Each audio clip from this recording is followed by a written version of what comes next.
तो पुण्यात्माओं, परमात्मा कहते हैं कि इस सत्संग में आने से ज्ञान हुआ कि यहाँ आप किस आशा को लेकर जी रहे हो। अपने परिवार को, संपत्ति को। परमात्मा कहते हैं ये तो आपको यहाँ फंसाए रखने के लिए एक काल का षड्यंत्र है, एक जाल है, जबरदस्त जुगाड़ है। और जब तक आप इसे नहीं समझ पाओगे तो ना भक्ति कर सकते और ना मोक्ष प्राप्त कर सकते। इसके समझने का ये नहीं है कि ये ना समझ लेना कि हमें परिवार की आवश्यकता नहीं है। ये विचार करना कि ये सभी बच्चे भगवान के हैं, आप भी भगवान के बच्चे हो। आपके संयोग संस्कार से कोई किसी भी भूमिका में है, कोई भी अभिनय कर रहा है, कोई बेटे का, कोई बेटी का, कोई पति और पत्नी का, सास और ससुर का, माता और पिता, चाचा ताऊ, भतीजों का। तो ये तो आपका यहाँ का बनाया हुआ नाते, रिश्ते और संस्कार हैं। ये सोच करके ये सभी परमात्मा के बच्चे हैं। तो इस प्रकार भगवान के बच्चों के साथ आपने कैसे व्यवहार करना चाहिए। एक मालिक का कोई बच्चा है तो नौकर उसके साथ कैसा व्यवहार करता है। अपना नहीं है, लेकिन अपने से ज़्यादा उसका टेक केयर करनी पड़ती है, देखभाल करनी पड़ती है।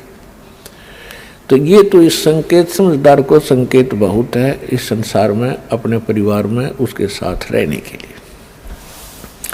अब इसकी सच्चाई बताते हैं कि परमात्मा कहते हैं यदि आपके कोई संतान नहीं है, आप संतान ही मांगते हुए मर जाते हो। और संतान मिलती नहीं क्योंकि आपके भाग्य में नहीं, आपके संस्कार में नहीं। आप ये सोचते रहते हो कि जिनके संतान है, पुत्र हैं, पुत्री हैं, ये बहुत सुखी हैं। और हमारे भी अगर संतान हो जाती तो हमारा भी वंश चल जाता, कुल उदय हो जाता। पुण्यात्माओं, ये हैं हमारे उन धर्म गुरुओं की हुई प्रेरणा, उनके दिए विचार जो सूक्ष्म वेद के यानी अध्यात्म ज्ञान के विपरीत हैं। अध्यात्म ज्ञान ये कहता है, तत्व ज्ञान में परमेश्वर बताते हैं कि जो राखो तो ही रहूं और मेरा के चारा, जैसे राखो मालिक वैसे ही रहूं। हमारा कोई इस पर जोर नहीं है, हमारा के चारा और खाने जाद खरीद हूं गुलाम तुम्हारा। मैं तो आपका हो गया। जैसे पहले गुलामों को मोल लिया करते सेठ साहूकार, राजा, ठाकुर लोग, जैसे पशुओं को खरीदते हैं, मोल लेते हैं, फिर वो परमानेंट उसका हो जाया करता और बेचना होता वो अलग बात थी।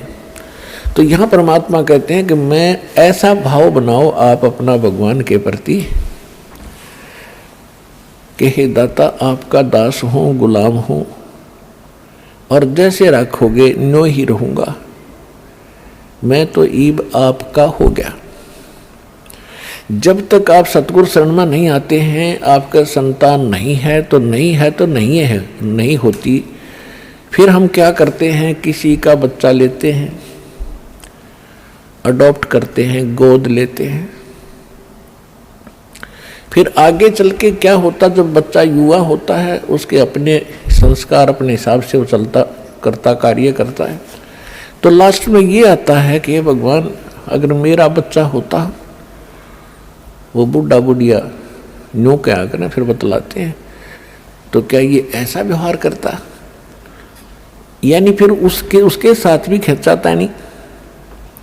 तो परमात्मा कहते हैं कि ये भूल है आपका, क्योंकि आपने लोकवेद और परंपरा का ही निर्वाह किया है। अब जब आप परमात्मा की शरण में आ जाओगे, फिर वो जो चाहेगा वो करेगा। यदि आपको संतान देना अनिवार्य समझेगा, कोई अपनी अच्छी आत्मा भेजेगा। और दूसरी बात ये होती है कि समाज ये कहता है कि जिसके संतान नहीं वो मनहूस व्यक्ति है, और यहाँ तक कहा करते थे कि उसकी शक्ल नहीं देखनी चाहिए सुबह सुबह जिसके संतान ना हो, बे औलादे आदमी की सुबह सुबह दर्शन नहीं होने चाहिए। ये तो है लोकवेद दंत कथा,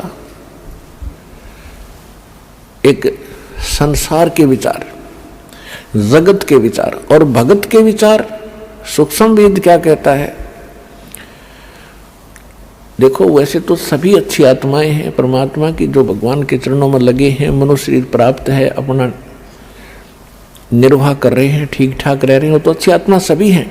लेकिन सूक्ष्म वेद में यह बताया है कि वो परमात्मा की दृष्टि से वो बहुत ही अच्छी किस्मत के व्यक्ति है जिनका संतान नहीं है। अपने आत्मा हमेशा जगत और भगत का इन बातों पर आपस में विरोध और झगड़ा रहा है।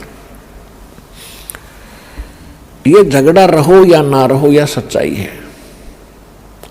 उसका कारण क्या है कि जैसे सुखदेव ऋषि जी मां के गर्भ से निकलते ही 12 वर्ष की तक मां के गर्भ में रहे थे, और मां के पेट से बाहर आते ही वो 12 वर्ष की आयु का शरीर बन गया एकदम उसका, और उठकर चल पड़े अपनी और नाल को साथ कंधे पर डालकर कि आगे काटूंगा इसने कितने।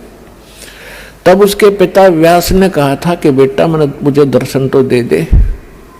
अरे 12 वर्ष तक इंतजार करी, पुत्र होगा पुत्र होगा, पुत्र मोह में व्याकुल हूं मैं बेटा। तो सुखदेव ऋषि ने देखा नहीं अपने पिता की ओर, और चलते चलते कहा कि ऋषि जी, अब मुझे यहाँ के इस जो संसार का ये जो चक्र है इसका मुझे पूर्ण ज्ञान हो गया, और अब मैं इसमें फंसू नहीं। और ऋषि जी, ना जाने कितनी बार आप मेरे बाप हो लिए, ना जाने कितनी बार मैं तेरा बाप हो लिया। ये तो बुरी बीमारी है, इब का मेरी कट न दे। मैं नहीं देखूं आपकी शकल भी, कहीं मुझे आप में मोह ना हो जा। ये मोह एक बहुत बुरी जबरदस्त बीमारी है। तो सूक्ष्म वेद में कहा है कि सुखदेव ऋषि क्या बोले? एक लेवा एक देवा दूतम, और कोई किसी का पिता नहीं पूतम। ऋण संबंध जुड़ा एक ठाठा, अंत में सब 12 बाटा। आज आप कितने प्यार से रह रहे हो, आपके बेटा बेटी कितने अच्छे लगते हैं भी अच्छे, सबको प्यार लगता है क्योंकि यहाँ रह रहे हैं ठाठ से उनके साथ। 1 मिनट में मृत्यु हो जा, बेटा मर जाए, बेटी मर जाए, आप मर जाओ, पूरा परिवार नाश हो जाता है। वो प्यार भी है, अच्छे भी लगते, फिर इसका बने क्या? What is use? फिर कहाँ गया वो आपका जुगाड़? सारा जीवन खो दिया इससे काम पे। और भक्ति भी करते हैं, सत्य नहीं करते हैं, शास्त्र अनुकूल नहीं करते, नकलियों के पास करते, तो वो भी व्यर्थ है। एक समय एक कोई परिवार पूरा का पूरा, जिसमें 15-16 सदस्य थे, एक गाड़ी में 12-13 सदस्य, एक बूढ़ा घर पर रह गया था, और बाकी सारे सत्संग में भेज रखे थे किसी संत के सत्संग में, और 20-25 वर्ष से वो सत्संग में थे। सत्संग सुनकर वापस आ रहे थे या सुनने जा रहे थे, इतना ध्यान नहीं। दुर्घटना में 12 के 12 मर गए। चुच्ची बच्चा का आग्रह ना, वो नाश हो गया। एक बूढ़ा रहेगा 70 साल का। अब क्या है ये? ना जाने काल की कर डारे, किस विध ढल जा पासावे, और जिनाते सरते मौत खुड़कती, उनानो केड़ा हासावे। तो यही संसार के अंदर, इस गंदे लोक में आप जिस आस को लेकर जी रहे हो, या आपकी भारी भूल है, और यह भूल मिटेगी भगवान से, इस सत्संग सच्चे ज्ञान पर। फिर बात रही कि ये भी मालिक को मालूम है कि ये 3 गुण, इन तीनों गुणों का जो त्रिगुण माया का जो दबाव है, ये ब्रह्मा विष्णु महेश स्वयं नहीं बचे इससे, तो जीव नहीं बच सकता। अब परमात्मा का सहारा चाहिए इस जीव को। तो किस परमात्मा का? यदि आप विष्णु जी का सहारा लेते हो युग काल के अंतर्गत और काल ने आपको फंसा रखा है, तो आप इस जाल से बाहर नहीं हो सकते। यदि शंकर जी की पूजा करते हो तो भी नहीं हो सकते। ब्रह्म की पूजा करते हो ये स्वयं ही आपको फंसा ही रहा है, ये तो आपको इस मार्ग पर आने ही नहीं देगा जिससे आपका छुटकारा हो।